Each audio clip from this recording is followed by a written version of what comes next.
to our webinar today. We are going to be looking at the topic, is controlled environment agriculture ready to seize the future? So I'm Amy Ward-Whelan, a project specialist here with Farrelly Mitchell, and I'm going to be hosting today. We're going to keep it very conversational. We are going to have a questions and answers format discussion. And if you want to ask any questions yourselves, please pop them into the Q&A box at the bottom of your screens on Zoom. And please use the Q&A button. So joining me for our discussion today, we have Paul Fagan in the Dublin office, Chaitanya Durake in Dubai, and Stephen Awa in Accra in our Ghana office. Just to give a brief introduction to our panelists, Paul Fagan is partner and head of consultancy services here at Farrelly Mitchell. Paul has over 30 years experience in both consulting and in industry, and has spent much of that in Saudi Arabia. We also have Chaitanya Durake, who heads up our Dubai office.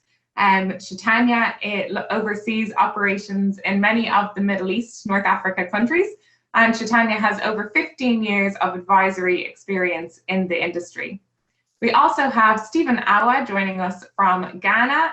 Stephen is the director of our Ghana office and oversees operations in West Africa and in the further sub-Saharan Africa region. Stephen has a wealth of knowledge and experience in the food and agribusiness sector in the region. So I know that we have a diverse audience with us today. So for those of you who are less familiar with Farrelly Mitchell, I'll just give you a brief overview to the company. So we are Farrelly Mitchell, and an international food and agribusiness management consulting firm. Our head office is here in Ireland, and we also have offices in Saudi Arabia, the UAE, and Ghana. We work right across the right across the food and agribusiness value chain from farm to fork, and we work in the strategic, operational, and financial spaces. We have a global network of over 300 sector specialists who work with us, and we have both private sector and government clients. So now that you know who we are and you know who's speaking to you today, I think we're ready to jump into our discussion. So as I said at the top, the topic today is controlled environment agriculture ready to seize the future? And Chaitanya, I'm going to begin with you. If you could give us an overview and set the scene for us, please. Sure, thanks. Thanks, Amy. Hello, everyone, and thanks for joining us today on this webinar. To bring in a bit more context to the subject today, controlled environment agriculture gained significant attention in recent times, as we all noticed, and as an alternative farming practice. There's continuously evolving space with a great degree of technology and advancement day by day. Now, if you look at controlled environment agriculture, there are a number of systems under practice, and it could be, as simple as, it could be quoted as hydroponics or aeroponics or so. But the integrity under each of these systems are there are at least about, you could say about 10 to 15 different types of delivery systems that are under practice. But however, most of it. Most of the controlled environment agriculture is currently focused on leafy greens, herbs, and select vine crops as we speak today. Now, in the context, it is mistakenly perceived that it's a single solution offered by a technology provider, but however, in reality, it is an extremely bespoke configuration designed and integrated for site-specific and target crop mix.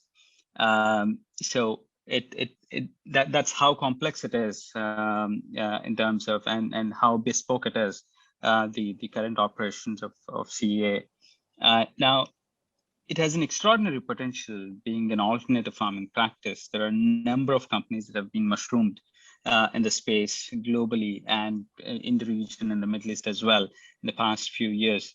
And the biggest question or the challenge that has been currently faced is the commercial viability, which is yet to be proved due to its evolving nature of the technology and systems. But perhaps to summarize, the most common entry barrier or the challenges faced by the controlled environment agriculture companies is the initial capex and the operational expertise because of its bespoke nature of operations. Thanks, Chaitanya. That's great. Paul, Chaitanya has spoken there about the increased interest in the area from investors, and also we can see a lot more media coverage in the area. Have you seen any change in attitudes from clients? Thanks, Amy, and hello, everybody. Yeah, for sure, our clients are showing increasing interest in CEA systems, as it's fair to say they're well aware of the need to reduce carbon emissions and water use and all the sustainability case coming through from the consumer. And I think it's fair to say that ag tech is rapidly moving towards mainstream in strategy decision making. We're seeing a lot of activity and budgets being allocated to address both strategic acquisitions to acquire expertise and know-how on one hand, and project feasibility assessment to establish and grow what is still a very developmental area, as Chaitanya has mentioned. And there's a number of focal points depending on the client's starting point. Firstly, more traditional open field operations are looking to commence transitioning their production towards ag tech systems and technology. Secondly, investors are coming in, undertaking feasibility analysis, looking to get a foothold in the CEA piece. And thirdly, existing startup operations, as Chaitanya has mentioned, with a proof of concept well progressed, are in a number of cases now looking to expand and to develop a roadmap for business development and scaling. So it's accepted that technology advancement will drive efficiencies. And I think it's fair to say the business case for CEA will only get stronger for crops and geographies well suited to these technologies. Thanks, Paul. Stephen, we've heard about the increased interest in CEA here. Can you tell us what trends you're seeing in sub-Saharan Africa? Thank you, Amy. Good morning, everyone. And before I go into the trends of adoption of close environment agriculture in sub-Saharan Africa, let me give you a quick background of the situation as we see on the continent. You would agree with me that Africa is home to some 1.2 billion people. Of these 1.2 billion people, 237 million of them in sub-Saharan Africa are food insecure. According to the United Nations, natural disasters and pandemics like the COVID-19 has worsened the food security situation on the continent. We therefore can agree that the agriculture sector in sub-Saharan Africa has made some good progress in improving food situation on the continent. Nonetheless, the continent remains a net importer of food. This is in spite of the fact that the continent has some 60% of the world's arable lands. Unpredictable weather patterns have compounded farming seasons across many African countries.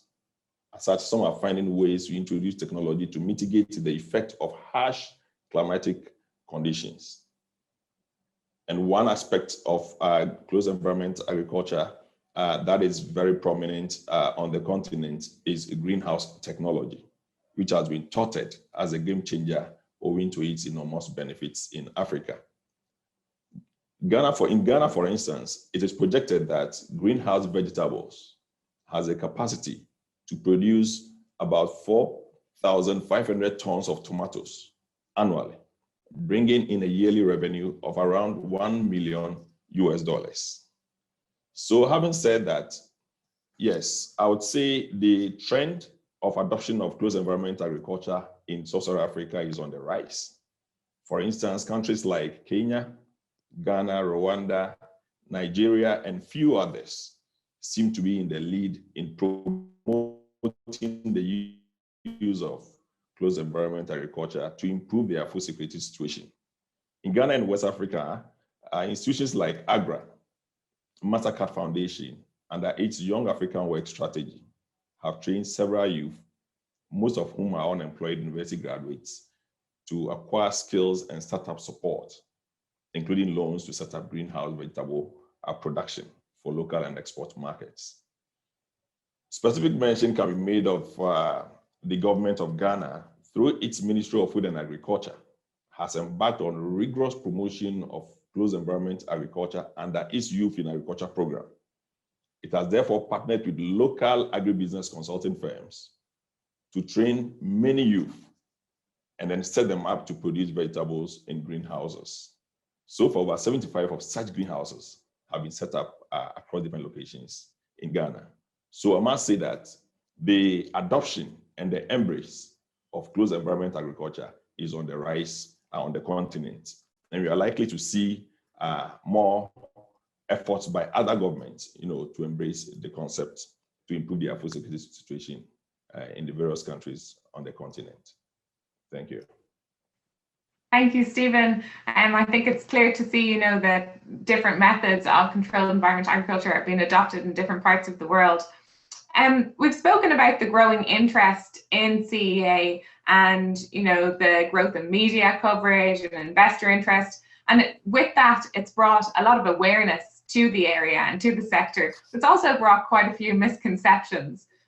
Paul, people often think of employing a bit of, a cut and paste approach when it comes to setting up new controlled environment agriculture facilities in new geographies.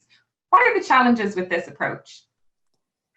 Look, I suppose like any production system, Amy, CEA technologies have to be customized, and probably more so than any production system, to each market, taking into account a number of factors. For example, obviously consumer demand, available resources, particularly land and water, specific climatic constraints, and the background issues of strategic food supply.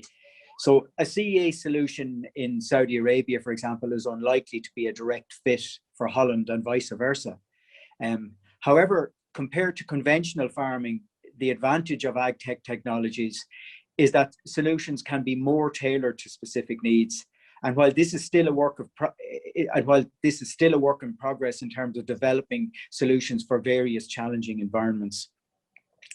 For example, while desert areas have long been seen as ideal for solar electricity, R&D around specialized agriculture is relatively recent in these regions. For example, in coastal regions of MENA, the most abundant resources are consistent and intense sunlight and seawater.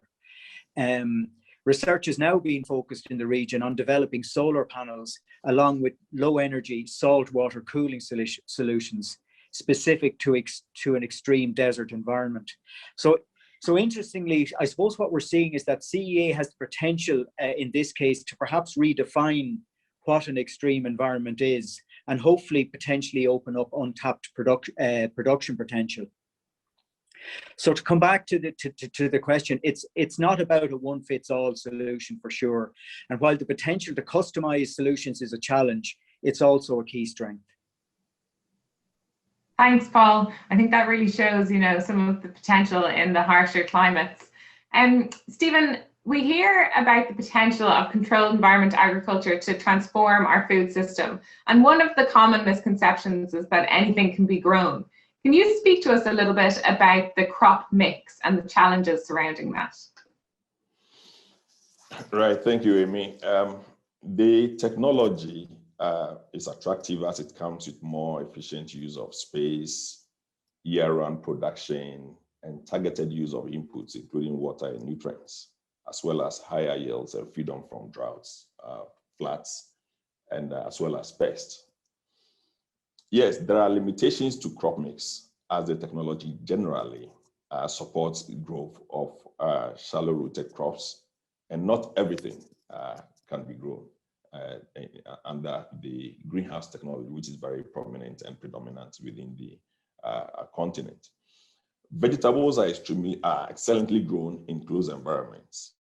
For instance, deep-rooted annuals may not perform well in closed spaces than they would do in closed fields. A special mention can be made of a tuber, popularly called cassava. The nature of cassava wouldn't permit easily, to be grown within the, let's say, in a greenhouse environment. The flexibility and nutrient requirements and all those may pose a challenge, if it is put under the closed environment space. So therefore, the crop mix, vegetables are mostly grown under the greenhouse spaces, but then the other crops that are grown in the open air, rain-fed environment, are kind of complementary to whatever is grown within the closed environment space. Thank you, Stephen. Chaitanya, when we look at the discussion around controlled environment agriculture and especially the media coverage, the most widely modern method that we're seeing at the moment being discussed is vertical farming. Is that because it's the best controlled environment agriculture method at the moment? So I would answer this question in a different way. So if you look at different delivery systems under the CEA, each delivery system has a USP, and it fits well for a certain crop mix scale to yield the best commercials in terms of our margins.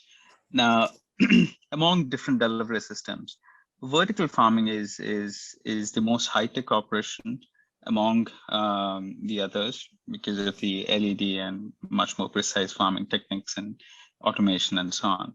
So, and however, it is mostly practiced for high-value greens, mostly in terms of high-value lettuces and kale and such kind of leafy greens.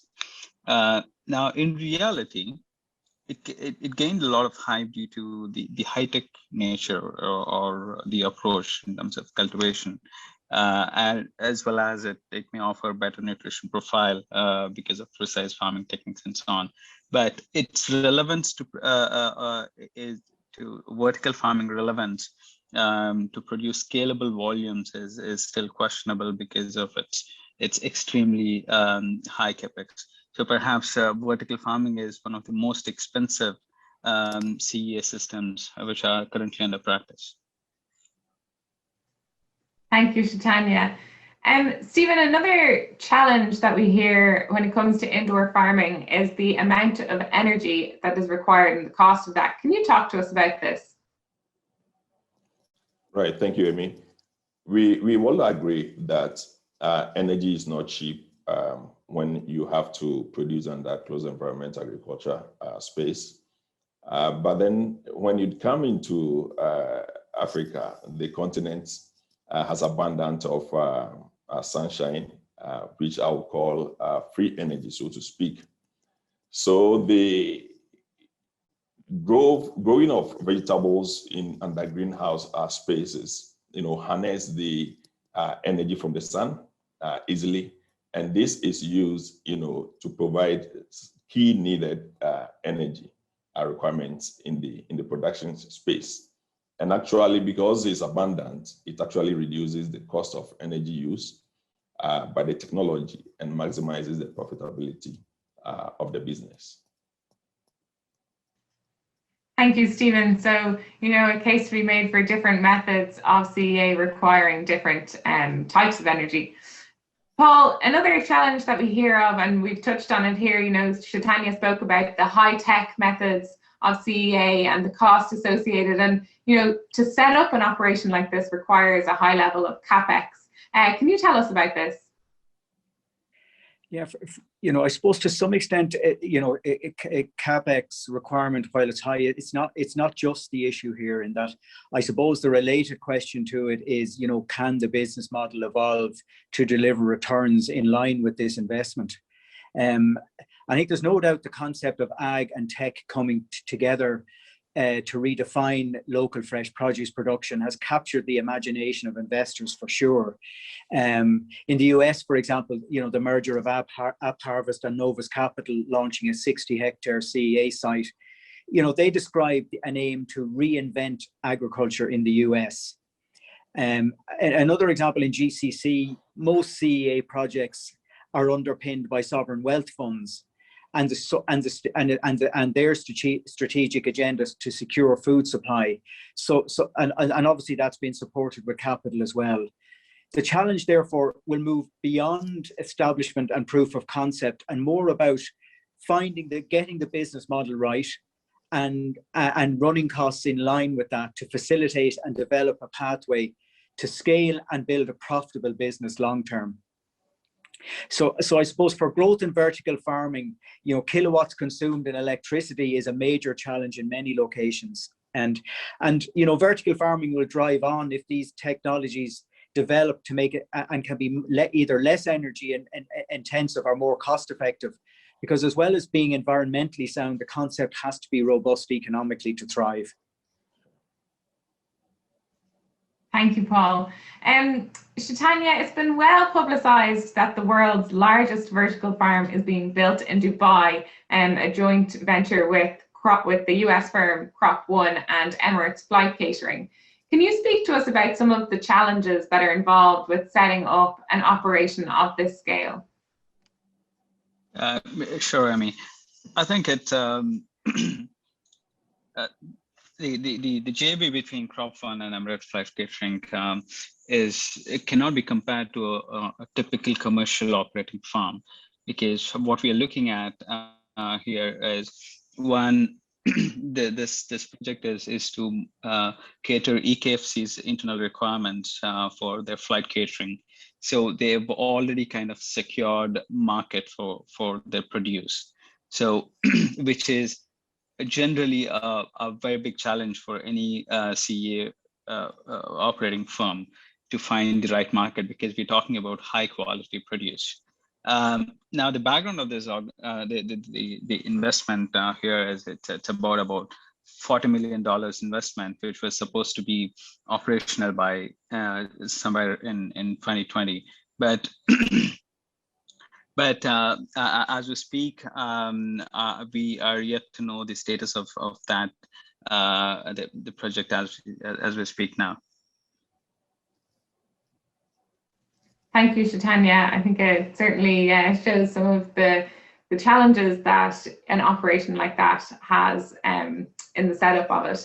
So moving on, we can't really talk about CEA without talking about food security. And Paul, I know that you touched on it there, the food security agenda when it comes to some of the sovereign wealth funds and their investments. And we have hosted previous webinars focused entirely on food security and another one on water security and water scarcity, and they're available on demand on our website. So I don't want to spend too long on the food security piece, but Paul, when we hear about CEA in relation to food security now, we often hear it as, being posed as a bit of a silver bullet when it comes to solving all of the food security problems. What are your thoughts on this?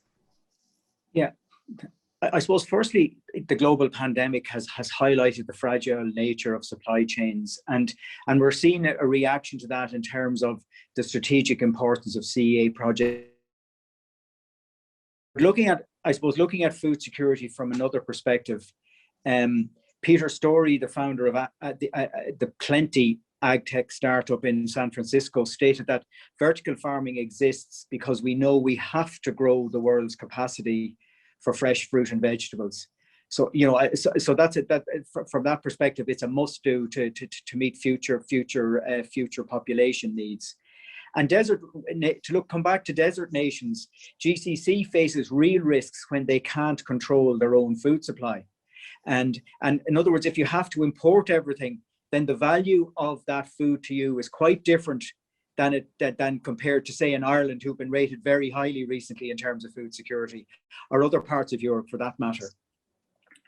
But vertically farmed produce is far more expensive, we know, than conventionally farmed goods and even most organic produce. So indoor farms are only going to be an option really for relatively wealthy countries or consumers buying into sustainability and healthy eating, for now in any case. And in GCC, the food security imperative dictates that a country such as United Emirates, for example, as Shatanya has mentioned, is willing to pay for a degree of independence and a level of control of its food supply. Thank you, Paul. Yeah, really interesting. And Stephen, when we look at food security in sub-Saharan Africa, I know it's something that you touched on earlier on. Can you tell us where CEA techniques might play a future role in helping to solve this? Thanks, Amy. Food security, as we know, is a major challenge, on the continent by countries, and several institutions are putting in their effort, to kind of improve the situation. Let me start by using a case study in Kenya as a case study, by saying that 3/4 of Kenya, Kenya's land is arid and unsuitable for rain-fed production. And it's even thought that as much as 36.5% of Kenya's population is food insecure. So the role of closed environment agriculture, using the various models, like hydroponics, greenhouse production, aquaponics, etc., has become very crucial, by governments to be adopted to complement the food production needs of the countries in sub-Saharan Africa. So we would want to see more countries embrace the concept of closed environment agriculture technologies to complement open field and rain-fed agriculture as the years roll. But then I would recommend that we need to move quickly to be able to save the food security situation on the continent. Thanks, Stephen. Chaitanya, we've spoken about food security in the Middle East context already, and another big thing in the GCC is water scarcity and water security. Does CEA have a role to play in improving these challenges? Yes, I think it's definitely going to play a contributory role in addressing the food security. Now, if you look at, there are 2 points here. One is the large mix of food requirements could be classified into vitamins, protein, and carbohydrates.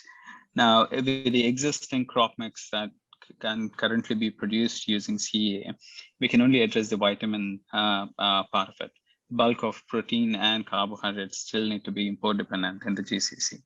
So hence the reason why I would say that it could only play a contributory role in addressing a specific portion of the food requirement, which is vitamins, because if CEA is mostly about the leafy greens as we speak today. Now, but as time passes and as technology evolves, I think the crop mix is going to expand, and that might do a little bit more favor to improve the crop mix beyond leafy greens. Thank you, Chaitanya. So looking forward, looking into the future, Stephen, where do you see these technologies moving in the next 5 to 10 years? And do you think we're going to see more food being produced in this way? Sure, Amy. We are anticipating a very quick embrace and adoption of closed environment agriculture on the continent. Ghana and few other countries have taken the lead. Ghana, for instance, is driving up the setting up of greenhouse vegetable production for local consumption and also for exports, like I mentioned earlier. So far, about 75 greenhouses have been set up across the entire country, and efforts are being made to add on as we progress. I can therefore see enormous adoption of the technology across Sub-Saharan Africa in the coming few years, between the next 5 to 10 years.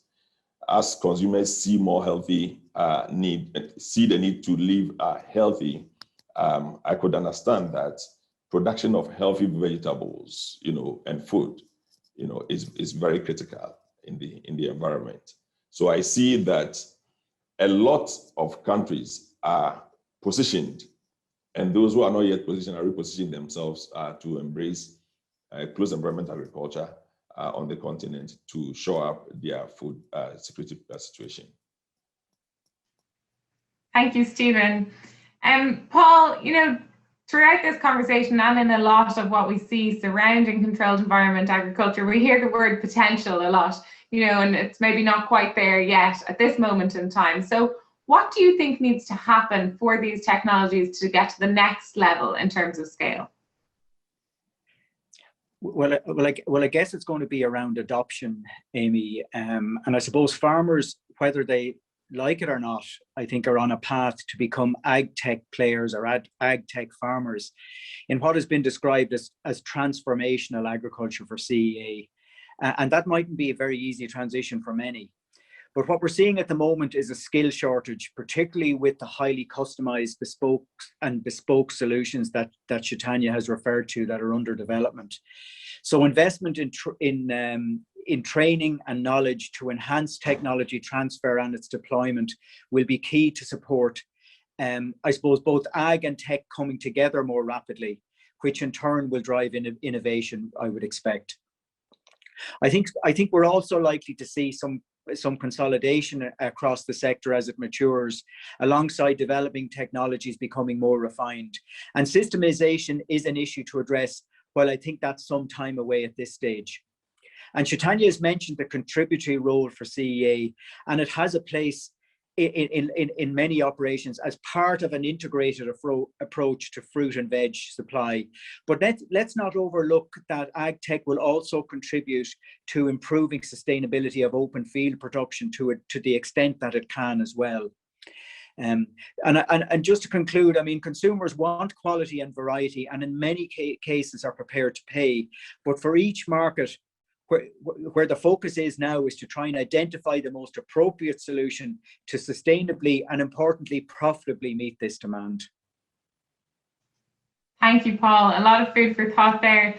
Chaitanya, when it comes to these technologies, where do you see the biggest potential for impact? I think it'll be in the fresh produce. Because if you look at the demand side, supply side and demand side dynamics of this. Now, the supply side, CEA is much more reliant to produce or towards fresh produce. At the same time, from the demand side, because if you track the trends, consumer trends in the past 3 to 5 years, there is an increasing preference for fresh, nutritious, and healthy diet and so on. And particularly after COVID, things are changed to a little on much more positive way. So as technology evolves continuously, I think it's going to do a great favor to the fresh produce category. And as technology evolves, I think it's going to have a definite positive impact on reducing capex, which will perhaps attract more investors.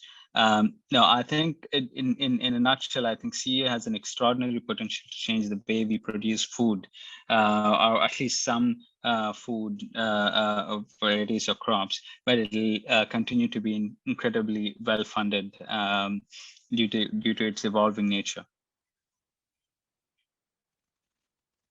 Thank you, Chaitanya. So we've had quite a few questions into our Q&A box here. So the first question I have is for Stephen. Stephen, when it comes to CEA in Ghana, what are the crops that you see being using this method of production the most? Oh, sorry, Stephen, you're on mute. Sorry. Yeah, thank you, Amy. When it comes to CEA space in Ghana, the crops that are mostly produced under greenhouses, the vegetables, high quality green leafy vegetables, tomatoes, etc. And these are produced in quantities that are delivered to the suburban and in the city centers, for local consumption. A good number of them produce for the local consumption, and a few produce for the export market, because there's huge demand for healthy, nutritious vegetables, in the country. And I'm sure that is going to drive the interest, the demand and pull, situation is going to drive the expansion, within the space of greenhouse vegetable production in Ghana. And I'm very certain the situation is going to be replicated in other countries on the continent. Thank you, Stephen. The next question I have here is for Chaitanya. So Chaitanya, when it comes to modern methods of controlled environment agriculture, what do you think? Do you think that consumers will see the value? I think yes, it is definitely visible in the market, at least in the GCC and the United in the UAE. We see that there is an increasing interest for high quality produce, and it has been very well appreciated by in terms of different microgreens, which are used and served as part of salad mix and so on. I think it's more about the consumer perception is positive. I think the way forward is to increase the adoption rate, which can only be done by reducing the price gap. Now, with the technology evolvement and so on, I think the capex is going to have a positive impact in terms of reducing capex. I think that will get the prices down further to make it more accessible to a larger crowd and consumers. That's great. Thank you, Chaitanya. So I think we're going to wrap up there. I'd just like to thank the panel for their time today, and also to thank you all for joining us. I myself have found it a very interesting discussion, and I know I've learned a lot during it, so I hope that you have enjoyed it as well. There's a report that we have published on controlled environment agriculture that is now available on our website, and this webinar will also be available on demand on our website. So please do feel free to share it with your networks. We're active on LinkedIn, so you can follow us there for regular updates and content. So thank you again for joining us today, and hopefully we will see you again soon. Thank you. Thanks very much, everybody. Goodbye. Can you hear me? Thank you. Thank you. Thank you.